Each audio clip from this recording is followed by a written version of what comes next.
ṣẹlẹ̀ happen ó ti ṣẹlẹ̀ o bẹ́ẹ̀ ni wọ́n ti pa second in command the ISIS globally kò ń ṣe ní Áfíríkà nìkan àbí ní Nàìjíríà nìkan gbogbo àgbáyé second in command àwọn ISIS globally wọ́n ti mú balẹ̀. President Donald Trump òun fúnra lára ẹ̀ ló tweet ẹ̀ síta ó sì mọ̀ wípé má ṣòfófó fún máa yẹn ni o má ṣòfófó fún Trump o ọ̀rọ̀ tó bá fẹ́ kán gbọ́ǹta má lọ sọ fún o àròjọ o á tweet ẹ̀ jáde o ẹ jẹ́ sáré kà fún yín. Donald J. Trump, tonight at my direction, brave American forces and the armed forces of Nigeria flawlessly executed a meticulously planned and very complex mission to eliminate the most active terrorists in the world from the battlefield. Abu Bilal al-Minuki, second in command of ISIS globally, thought he could hide in Africa. But little did he know, we had sources who kept us informed on what he was doing. He will no longer terrorize the people of Africa or help plan operation to target Americans. With his removal, ISIS global operation is greatly diminished. Thank you to the government of Nigeria for your partnership on this operation. Thank you, Baba Pibat. God bless America, President Donald J. Trump. Chatiri, wọ́n ti pa second in command ISIS terrorist group. Second in command wọn kì í ṣe ti Nigeria nìkan o. Àbí second in command ti Nigeria o, àbí ti the whole of Africa o. Globally gbogbo àgbáyé wọ́n mú wálẹ̀. Kì í ṣe pé wọ́n mú wálẹ̀, wọ́n jẹ́ kó yé wa wípé gbogbo káàpù wọn báyìí ó ti wà demolished, yes, and diminished. Gbogbo plan wọn ti wà diminished. Wọ́n nírọ́ ni bàbá Tinubu ẹ ṣe yìí o ẹ ṣe yìí ọmọ olódòdè ẹ̀rí ṣe. Bàbá Tinubu gan confirm jẹ́ ká sáré débẹ̀. Ó ní Tinubu confirm killing of ISIS leaders in Nigeria, US joint operation. President Bola Tinubu has announced the killing of a senior Islamic State leader, Abu Bilal al-Manuki, also known as Abu Mainok, during a joint operation carried out by Nigeria and United States forces in the Lake Chad Basin. The president said Nigeria troops working with the U.S. armed forces carried out a daring joint operation that dealt a heavy blow to the rank of the Islamic State. Baba Tinubu gan ti confirm. Ṣùgbọ́n ibi tó ti máa wá mọ̀ wípé ṣé irọ́ ni President Trump ń pa ni, torí ẹ̀yin máa rí ọ̀pọ̀lọpọ̀ blog níta wọ́n máa sọ wípé irọ́ ni wọ́n ń parọ́ ni. Ìwé àtẹ̀ní dẹ̀ mọ̀ wípé ọ̀rọ̀ tó bá ti fẹ́ kọ́ gbọ́ǹta má lọ sọ fún Trump. A ti tweet ẹ̀ sórí kíní space kó tó mọ̀ pé it was a secret. Tí bàbá Tinubu náà ṣe confirm sí ọ̀pọ̀lọpọ̀ á sì tún ìsọ pé irọ́ ni wọ́n jọ ń parọ́ tàn wá ni, ṣùgbọ́n confirmato kan tó fi máa mọ̀ òun lélẹ̀ Sheikh Ahmad Gumi. Tí Nàìjíríà àmì bá bọ́ síta tó bá náà hìtì àwọn terrorists tó bá ti rí kí Gumi bọ́ síta kó wà furious má believe wọn. Ṣùgbọ́n tó bá jẹ́ pé originally wọ́n hìtì àwọn terrorists yẹn lóòótọ́, Gumi must come out. Gumi ti bọ́ síta sí ó ti fárígá ó ti nírànràn ní bàbá Tinubu ṣe. I'm loving this game. I hope you are loving it. If only tó máa rárá fi balẹ̀. Àìrárá fi balẹ̀ náà ni o ọmọ ìran mi. If only tá bá máa rárá fi balẹ̀ ká lè gbọ́ gbogbo bó ṣe ń lọ. Ẹ jẹ́ àgbọ̀ nǹkan tí Gumi sọ, ìyẹn ló fi máa confirm wípé yes òótọ́ ni wọ́n pa second in command ISIS globally. Elimination of ISIS second in command. Sheikh Gumi criticizes certain parties involved. Ẹ máa gbọ́. Islamic scholar Sheikh Ahmad Gumi has reacted to reports on the killing of Abu Bilal al-Minuki, described as the second in command of ISIS globally, following announcement attributed to US President Donald Trump. Ibi gangan tí mo wá fẹ́ kẹ́ gbọ́ lélẹ̀ ó ní ìyẹn Gumi ó ní why he maintained that fighting terrorism is necessary. He criticized the idea of doing so in collaboration with certain foreign powers, which he suggested have also been responsible for civilian deaths in other conflicts. He wrote, ìyẹn Ṣẹ́yìgúnmi ẹ wá gbé ọ̀kan tó sọ lórí Facebook page ẹ̀, it's a religion obligation to annihilate terrorists, but not with Beelzebub, an ant stained with the bloodshed of innocent men, women and children. Gumi ní kò sí nǹkan tó bá níbẹ̀ pé kí wọ́n kàn pààyàn àwọn terrorists. Ó ní ṣùgbọ́n kò yẹ kí gọ́ọ̀mẹ̀ntì Nàìjíríà lọ ṣe in partnership pẹ̀lú àwọn tí ẹ̀jẹ̀ kún ọwọ́ wọn. Ẹ bá mi bèrè lọ́wọ́ Gumi, kí ló kún ọwọ́ àwọn ọmọ terrorists? Kí ló kún ọwọ́ Boko Haram tó ń solicit fún gbogbo ọjọ́?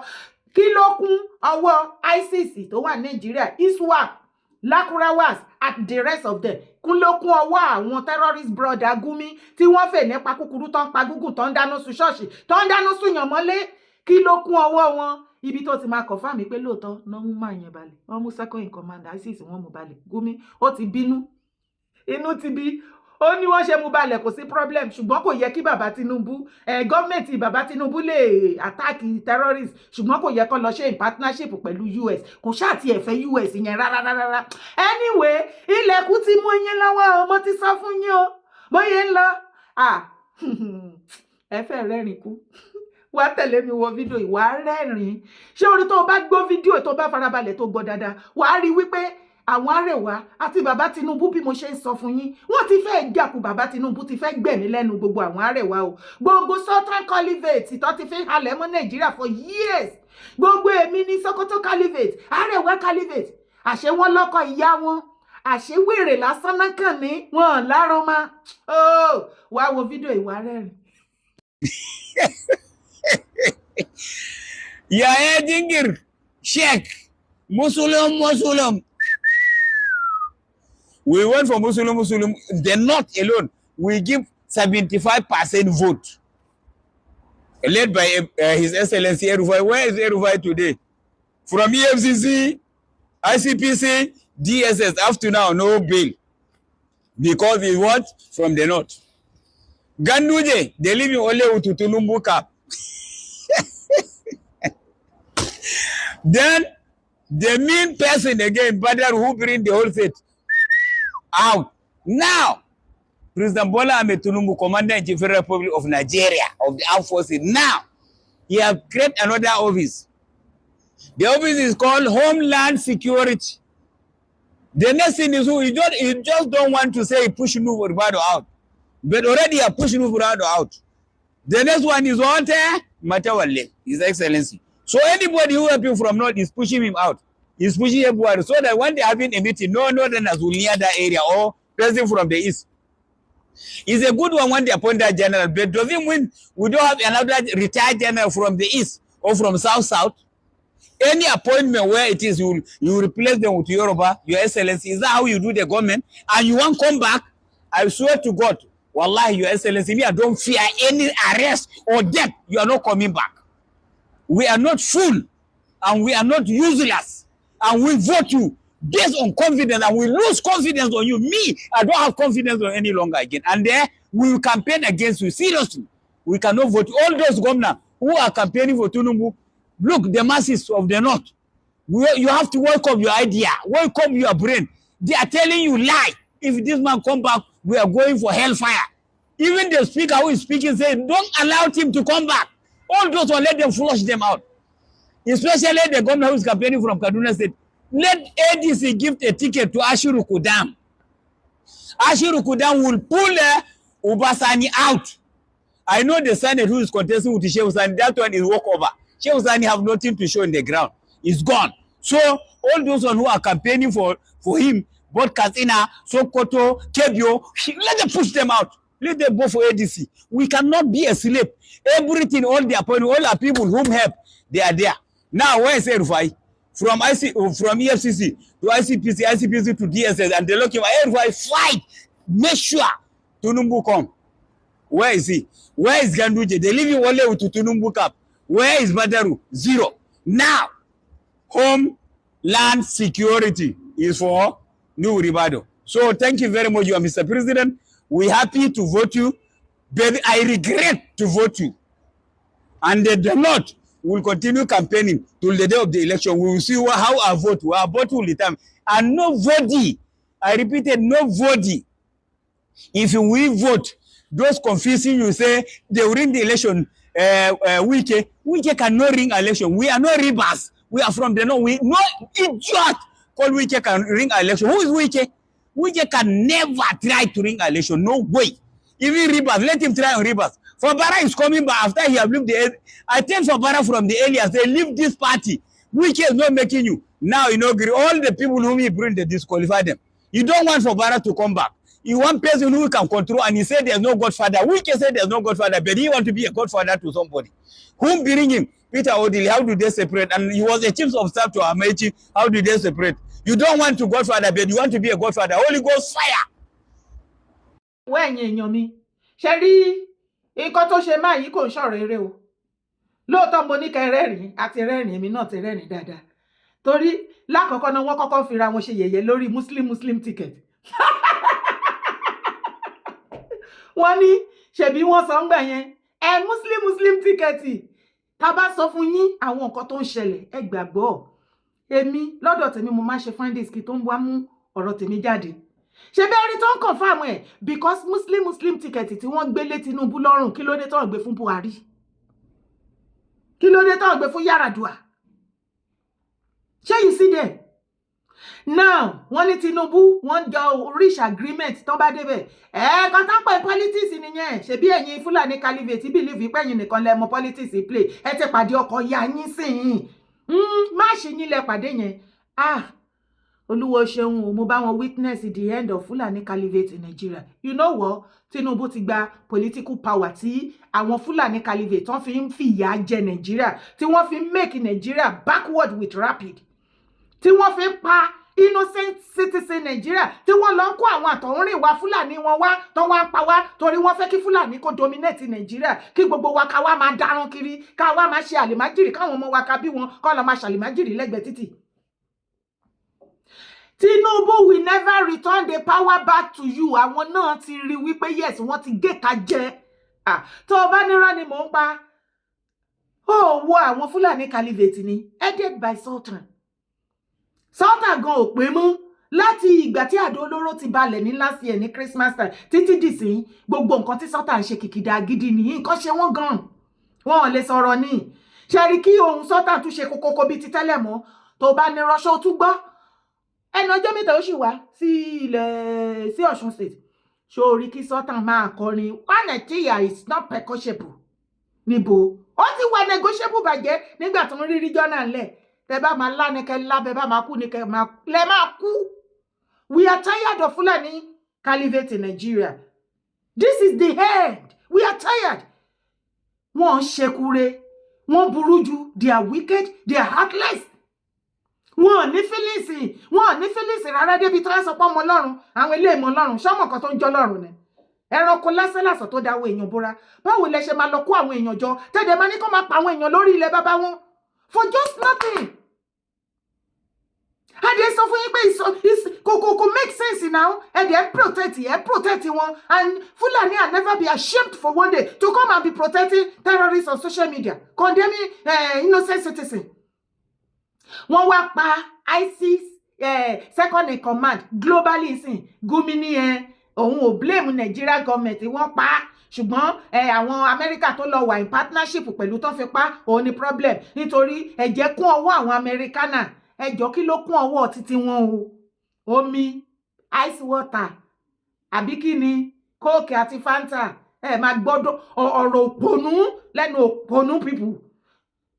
Because they just believe wípé anything tí Fulani Caliphate bá ti ṣe nínú Nigeria wọn dẹ̀ ní anything tí wọ́n ń doing anything kò sí nǹkan kan tí Fulani ń ṣe nínú Nigeria ju ikú lọ. Ṣó o ti gbọ́ ìròyìn ire ní northern part of Nigeria? Ìjọ́ wo ló ti jí ọdún wo ló remember last tó jí tó wọ online tó fẹ́ gbọ́ news láti northern part of Nigeria tó ever gbọ́ anything good news? Ikú ìròyìn ìbànújẹ́ ni ṣojú òun tí wọ́n ní.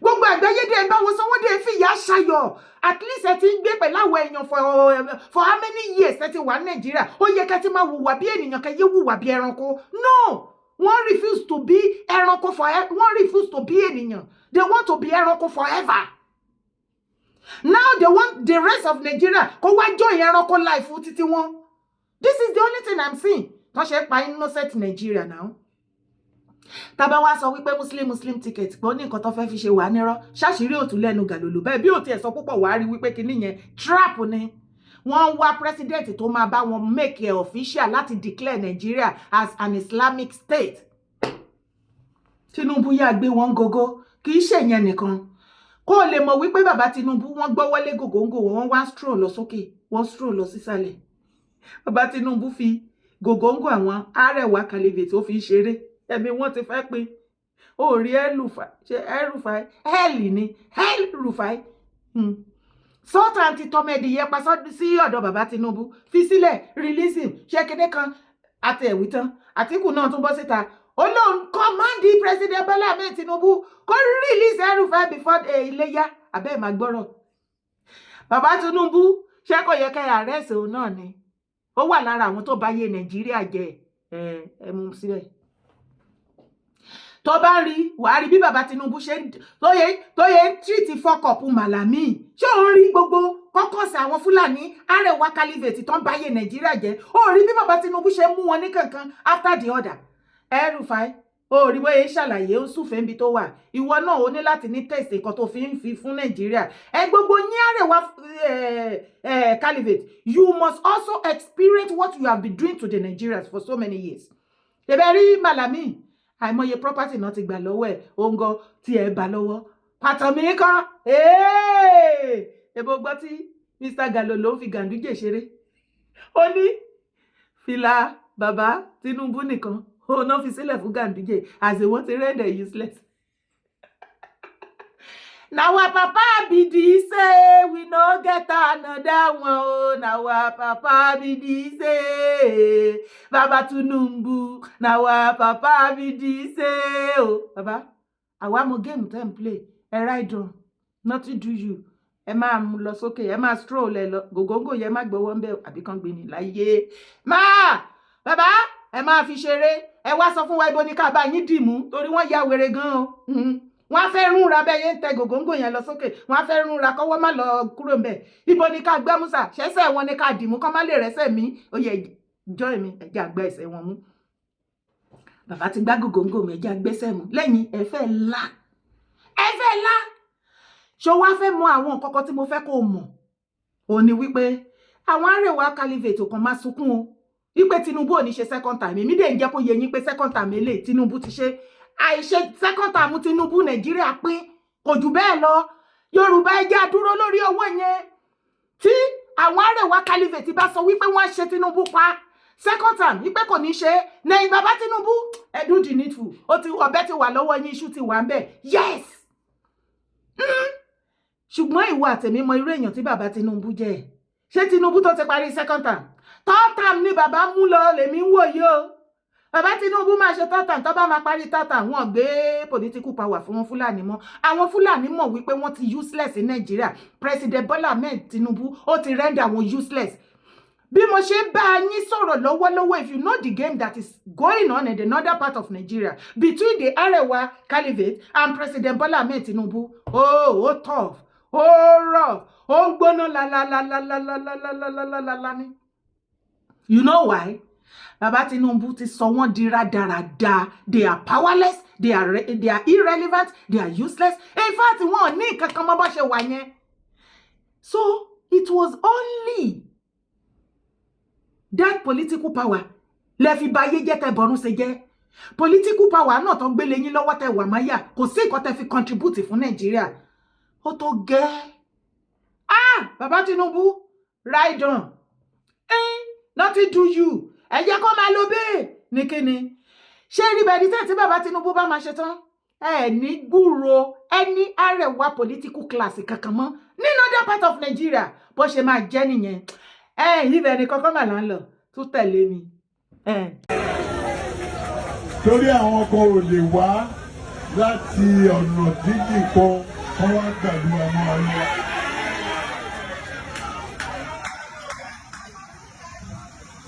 Àná ni wọn kò ń ṣàná ọwọ́ kọ́wọ́ tó ń lo àmọ́ ẹ̀kí. Politics ni kò mọ́mọ́ yá. Kò mọ́mọ́ yá. Ilẹ̀ Yorùbá wà mọ́ important sáwà. Wọ́n bá gbọ́wọ́ kọ́wọ́ a máa gbé inú lọ́tọ̀ yìí. So, ó bá ní wọ́n fẹ́ kódà kan sí òun lọ́wọ́.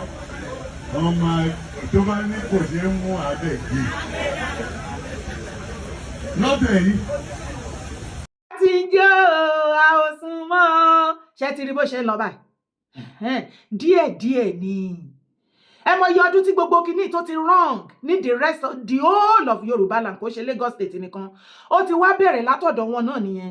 Ẹ̀yin other state ní ilẹ̀ Kóòtù Àjíire ilẹ̀ Yorùbá emulate nǹkan re. Ẹ má máa ṣe bẹ́ẹ̀ ní pé ẹ̀sìn láyé ẹ̀gbọ́n nǹkan tó ń ṣẹlẹ̀. Ilẹ̀ Yorùbá ní ẹ má máa ṣe eye service. Ẹ jẹ́ kí nǹkan yín máa jọ yín lójú. Ẹ jẹ́ kára wa kájọ máa jọra wa lójú. Ẹ má máa fi gbogbo nǹkan ká máa fi please àlejò.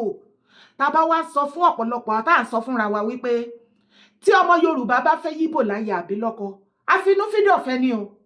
Ṣùgbọ́n táwọn bá fẹ́ wa láyà tó fẹ́ wa lọ́kọ, my dear, they have their own plan. They have their game they are up to. Tó o bá list sí fídíò yìí dáadáa, wàá rí wípé ó ti pẹ́ tí mo ti máa ń sọ kinní yẹn, wàá rí pé ó ti come out nínú ọ̀rọ̀ tí bàbá mi yẹn sọ. Bàbá mi ohun yín ò ní kan àti the rest of ọmọ Yorùbá tó dúró tán bẹ́ẹ̀. Mo kí ọ kúṣẹ́, mo kíra mi kúṣẹ́ torí ara iṣẹ́ tí wà tèmi ti ń ṣe tipẹ́tipẹ́ nínú Yorùbá nation tá a dẹ̀ jáwọ́ ń bẹ̀ títí dìsín títí tí gbogbo ẹ fi máa jọra wa bá ṣe máa ṣe lọ wẹ́rẹ́wẹ́rẹ́ nìyẹn. Ṣùgbọ́n ẹ jẹ́ ká rárá fi balẹ̀. Àìmọye news la máa gbọ́ tí ò ní dùn mọ́ wa nínú. Ẹ má jẹ́ ká bọkàn jẹ́ àbí ká kọ́kọ́ sókè ká máa bara jẹ́. Ẹ jọ̀ọ́ torí Ọlọ́run.